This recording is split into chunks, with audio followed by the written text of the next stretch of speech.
বিসমিল্লাহির রহমানির রহিম।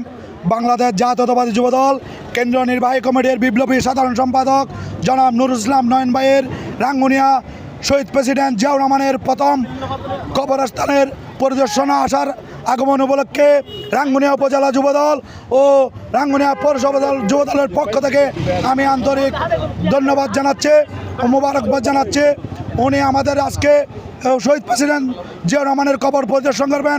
আগামী প্রোগ্রাম কীভাবে সুন্দরভাবে যুবদলের প্রোগ্রাম আর দিক নির্দেশামূলক বক্তব্য দিবেন, আমরা সেই আশায় একত্রিত হয়ে রাঙ্গুনিয়া উপজেলা যুবদল এবং পৌরসভা যুবদল জননেতা জনাব ইউসুফ চৌধুরী, জননেতা জনাব মাকসুদুল হক চৌধুরীর নেতৃত্বে আমরা ঐক্যবদ্ধ হয়ে রাঙ্গুনিয়া উপজেলা ও পৌরসভা যুবদল সার্বক্ষণিকভাবে আমাদের প্রাণ প্রিয় নেতা বিশিষ্ট পার্লামেন্টের শহীদ সালাউদ্দিন কাদের চৌধুরীর সুযোগ্য সন্তান জননেতা জনাব হুম্মাম কাদের নির্দেশ মতে আমরা সুশৃঙ্খলভাবে যুবদল ওনাকে আগমন উপলক্ষে আমরা অবস্থান করেছি।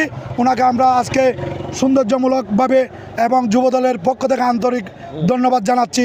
এ বলে আমি আমার বক্তব্য শেষ করছি। ধন্যবাদ সবাইকে।